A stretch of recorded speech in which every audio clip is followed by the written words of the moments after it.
안녕하십니까. 오늘은 2025년 9월 12일 금요일입니다.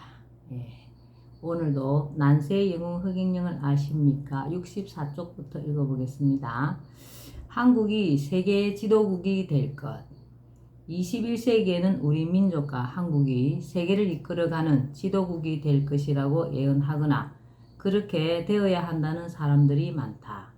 역사 연구라는 방대한 저서를 남긴 영국의 역사학자 아놀드 토인비는 1973년 1월 1일 동아일보와 인터뷰에서 21세기에 세계가 하나 되어 돌아가는 날이 온다면 그 중심은 동북아시아일 것이며 그 핵심 사상은 한국의 홍익인간 사상이 되어야 한다고 확신한다고 말했다.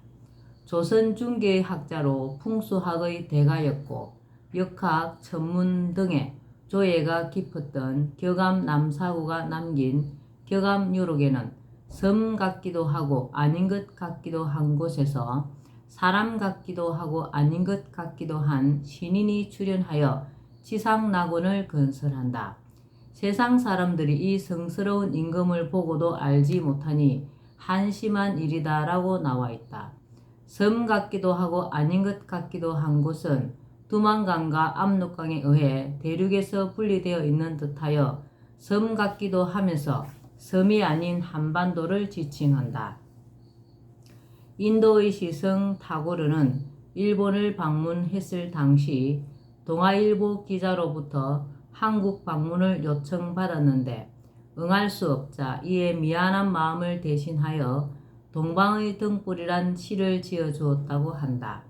그 시에서 타고르는 일찍이 아시아의 황금 시기에 빛나던 등불의 하나인 코리아, 그 등불 다시 켜지는 날 너는 동방의 밝은 빛이 되리라 하고 노래하며 우리나라가 동방의 밝은 빛이 될 것이라 하였다.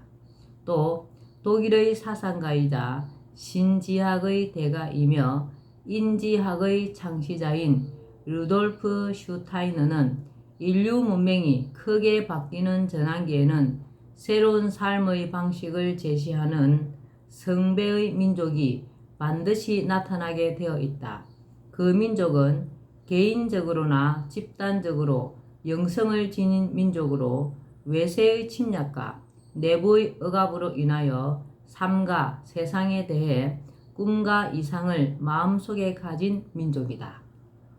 로마가 지배하던 지중해 문명 시대의 전환기에는 그 성배가 유대 민족에게 있었다. 그러나 그때보다 훨씬 더 근본적 전환기가 될 현 시대에는 그 민족이 극동아시아에 있다. 그 민족을 찾아라고 제자들에게 말했다고 한다. 제자들 가운데 일본인이 있었는데 그는 일본과 한국의 역사를 연구한 후에 그 민족이 한국인이라고 결론 내렸다고 한다. 이 외에도 한민족과 우리나라가 세계를 선도해 갈 것이라는 많은 예언이 있고 그것을 환상으로 보는 사람도 있다. 그들은 우리나라에 대해 특별히 잘 알지도 못하는 상태에서 그렇게 예언하거나 보는 것으로 전해지고 있다. 우리 민족은 뛰어난 두뇌와 홍익인간이라는 고귀한 정신세계를 가지고 세계를 주도해 갈 수 있는 능력과 자질을 갖추고 있으며 우리나라 또한 지정학적, 풍수지리적인 면에서 특수한 조건을 갖추고 세계를 바꿀 수 있는 핵으로 준비되어 있다. 이러한 사항은 보이지 않는 세계에서 주도한 일이며 세계의 유명한 학자나 예언가들이 한국이 장차 세계의 중심국으로서 미래를 이끌어갈 나라임을 예언하고 있는 것도 모두 보이지 않는 세계가 작용하는 까닭이다. 물론 나는 오래전 이미 우리 민족의 소명을 알고 있었다. 그런데 소명을 펼쳐야 할 시기가 지금인 것은 이 시대가 윤리와 도덕이 땅에 떨어지고 동물의 생존 법칙인 약육강식 원리가 인간 세계를 지배하여 그대로 두어서는 아비규환이 될 수 있을 뿐 아니라 인간의 이기심으로 인해 지구 환경이 회복되기 어려운 수준으로 파괴되기 일보 직전에 놓여있기 때문이다.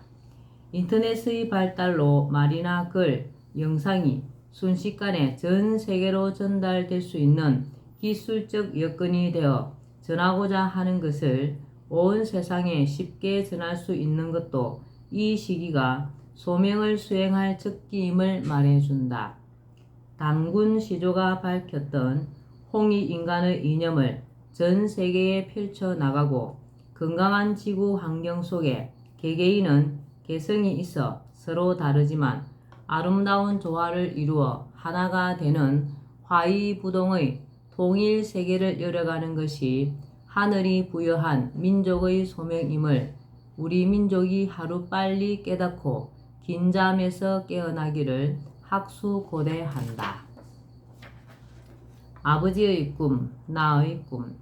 사실 나에게는 아버지가 낯설다.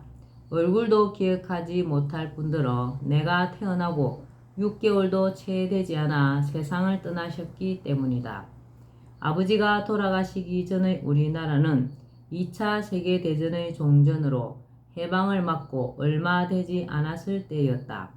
농토가 중요한 재산이자 생산수단이었던 시기. 아버지는 고향 마을에서 만석군 부자였다. 논밭은 소작을 주어 소작인이 농사를 지었다. 당시 소작농들은 열심히 땀 흘리며 농사를 지어봐야 소출의 절반을 지주에게 내야 해서 보릿고개가 오는 시기쯤이면 한 끼 끼니를 걱정해야 할 정도로 생활이 힘들었다. 아버지는 그런 소작인들을 안쓰럽게 생각하셨던지 그들에게 땅을 나누어 주셨다고 한다. 당시 정황을 그려보면 일이 이렇게 진행되었던 것 같다. 아버지가 땅을 소작농에게 그냥 나누어 주고 있다는 이야기는 삽시간에 이웃 마을들에까지 퍼져갔다. 소문을 들은 지주들이 달려와서 아버지를 말렸지만 아버지는 듣지 않고 그대로 밀고 나갔다. 그렇게 되자 다른 소작농들이 동요하기 시작했다. 자신들에게도 땅을 달라고 지주들에게 요구하기 시작한 것이다. 다급해진 지주들은 아버지를 공산주의자라고 고발했다. 공산주의 사상에 물들어 사회 질서와 건전한 풍토를 망가뜨리고 있다는 것이었다. 결국 아버지는 체포되어 투옥됐고 대부분에서 사형 선고를 받고 서울 형무소에 수감되었다. 아버지는 수감 중에도 세상의 변화를 꿈꾸셨던 것 같다. 자신이 못다 이룬 꿈을 허경영이라는 이름으로 나에게 남겼었으니 말이다. 아버지는 선하고 의로운 분이셨다고 생각된다. 얼마든지 편하게 떵떵거리며 살 수 있었으나 힘들게 사는 가난한 사람들의 처지를 생각하며 그들도 인간답게 살 수 있는 조건을 만들어 주려고 하셨다고 생각된다. 자신이 가진 이로운 것을 남을 위해 베푼다는 의미의 자리이타의 행을 몸소 실천하셨다고 여겨진다. 그러나 아버지의 이러한 좋은 뜻과 행동은 당시 좌우의 이념 대립과 혼란 속에서 오히려 생을 마감시키는 것으로 끝나고 말았다. 만약 아버지의 생각과 실천이 용인되는 사회였다면 아버지는 아마 고향 마을에서 덕망 있는 사람으로 추앙받으며 마을 사람들에 의해 마을 어귀에 공덕비가 세워졌을지도 모른다. 이념을 넘어 나는 이제 아버지를 이어 세상의 변화를 위해 헌신하는 길에 서 있다. 그러나 나는 아버지와는 달리 타고난 소명을 이루기 위해 이 길에 들어섰고 그 방법도 전혀 다르다. 그리고 더욱 큰 목적과 목표로 인간이 살아가는 방식과 세상 돌아가는 시스템을 완전히 바꾸려고 한다. 나는 이데올로기, 이념 같은 것을 좋아하지 않는다. 그래서 가끔 우스갯말로 나는 좌파도 아니고 우파도 아닌 허파라고 자신을 소개하기도 하지만 여기에는 이념을 넘어서서 모두를 아우르며 모두를 이롭게 하겠다는 나의 정치 철학이 내포되어 있다. 사람들이 소중히 하는 이념이나 신념은 그것이 아무리 대단해 보일지라도 인간 자체의 불안정성으로 인해 완벽한 경우는 거의 없다. 그러므로 자신이 가진 신념만이 절대적으로 옳고 상대방의 생각은 잘못되었다고 판단하는 것은 바람직하지 않다. 해방 직후 우리 사회를 혼란으로 몰아넣었던 좌우의 이념 대립, 그것은 남북의 전혀 다른 정치, 경제 체제를 수립시켰고 결국 민족 분단을 더욱 공고히 한 6.25 전쟁이라는 동족 상잔의 비극으로 이어지지 않았던가. 우리가 믿고 실천하는 것이 세상에 이로움을 주어야지 정오와 대립과 분열, 급기야 살상까지 불러서는 안 된다. 나는 사람들이 서로를 바라볼 때 좀 더 사랑의 마음을 갖고 관용을 베풀었으면 하는 마음이다. 내 생각과 믿음이 소중하면 마찬가지로 타인의 생각과 믿음도 그에게는 소중한 것임을 서로 인정하면서 살았으면 한다. 비단 정치적 신념뿐만이 아니라 종교적 신념도 마찬가지이다. 서로 다른 사람들이 가진 종교도 존중하며 인정해주는 자세를 가졌으면 좋겠다. 그러한 자세를 모두가 갖는다면 이 사회는 보다 너그럽고 평화로우며 따뜻해질 것이다. 개헌이 아닌 재헌이 필요한 때. 지금 우리 헌법은 이들의 올로기가 가장 먼저 명시되어 있다. 제1조 1. 대한민국은 민주공화국이다. 2. 대한민국의 주권은 국민에게 있고 모든 권력은 국민으로부터 나온다. 그러나 지금은 이념이 중요한 시대가 아니다.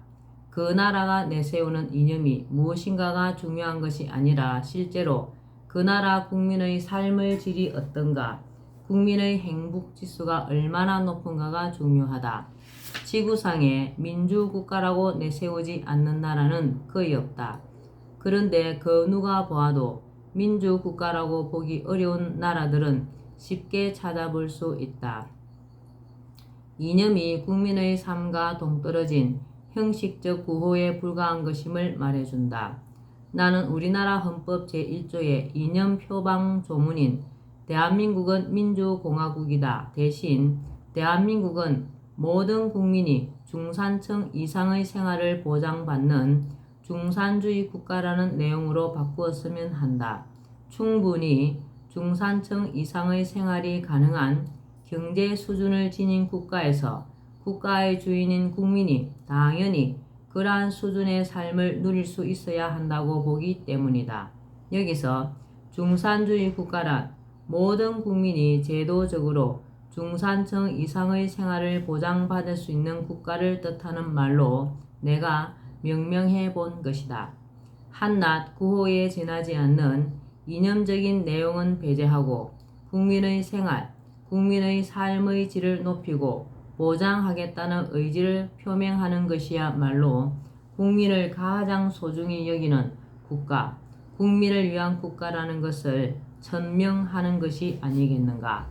그리고 중산주의 국가가 될 수 있는 기본 조건으로서 대한민국은 주식회사로서 주주인 국민에게 배당금을 지급하고 의식주를 보장한다는 내용이 그 다음으로 들어갔으면 한다. 내가 그렇게 바라는 이유는 다음과 같은 나의 신념에 기초한 것이다. 국가란 개인들의 계약으로 이루어진 하나의 집합체이다. 나는 그것을 주식회사로 규정할 수 있다고 본다. 그렇게 되면 구성원인 국민은 주주로서 국가의 실질적인 주인이라고 볼 수 있다. 국민은 대한민국 주식회사의 주주, 국가 최고 지도자인 대통령은 CEO, 공무원은 회사원, 직원이 되는 셈이다. 국가의 총재산은 수천 년에 걸쳐 우리의 선조들과 지금의 우리가 일으키고 축적해온 것이다. 대한민국을 주식회사로 규정하는 것은 단순히 법조문을 바꾸는 문제가 아니다. 대한민국을 주식회사로 규정하는 순간 국가가 해야 할 역할이 달라지고 국민의 행복 추구권이 강력한 실체적 권리가 된다. 회사가 이익을 내면 주주는 당연히 배당금을 받게 되어 있다. 이것이 주식회사의 기본 원리다. 국가를 주식회사로, 국민을 주주로 규정하면 국가는 당연히 국민에게 배당금을 주어야 한다. 현재 대한민국의 총 재산은 대략 7경 원에 이른다. 주주가 5천만 명 정도이니 총 재산을 5천만 원으로 나누면 1인당 약 14억 원 정도의 재산 지분을 갖게 된다. 이 지분은 태어나자마자 할당되며 매매나 양도, 상속, 압류는 불가하다. 그리고 사망과 함께 소멸된다. 국민은 이 지분에 대하여 일정 나이가 되면 배당금을 받을 수 있다. 헌법에 민주공화국이라고 명시해 놓은들 실제로 국민이 진정한 주인 대접을 받지 못한다면 무슨 소용이겠는가? 사실 지금까지는 아무리 국가의 경제 규모가 커지고 세수가 늘어도 코로나19와 같은 재난을 당한 경우 외에는 세수 중의 일부라도 국민 전체에게 당연한 지급금으로 들어온 적이 없었다. 국가를 주식회사로 국민을 주주로 규정하여 배당을 해줄 때 국민은 명실상부한 주인이다. 국가를 국민에게 중산층 이상의 생활을 보장하는 주식회사로 규정하면 헌법의 기타 조항도 바뀌어야 한다. 결국 개헌 정도로는 안 되고 재헌 수준으로 헌법이 바뀌어야 할 것이다. 재헌의 내용 가운데는 국가가 국민에게 배당을 하는 주식회사라는 것과 이에 국가는 차질 없이 주식회사로서의 역할을 수행할 수 있어야 하므로 그것을 가능하게 해주는 조항들이 들어가야 할 것이다. 또 재헌 헌법에 맞추어 신속히 법률 개정도 이루어져야 할 것이다. 특히 지속적이고 점정적인 배당을 가능하게 하기 위해서는 경제적 부가 늘어나야 하므로 개인과 기업이 상부상조하며 국가 경제를 크게 발전시킬 수 있는 방안들이 조문화되어야 할 것이다. 중산주의 구현이라는 새로운 패러다임으로 헌법이 제헌되면 국민의 위상은 진정한 나라의 주인으로 정립될 것이다. 그리고 이 헌법은 공의롭고 풍요로운 세상을 열어가는 기초가 될 것이다. 오늘은 여기까지 읽겠습니다. 오늘도 흑영령을 많이 부르고 알려서 하늘의 복을 짓는 행복하고 뜻깊은 날 되시기 바랍니다. 감사합니다. 흑영령, 흑영령, 흑영령.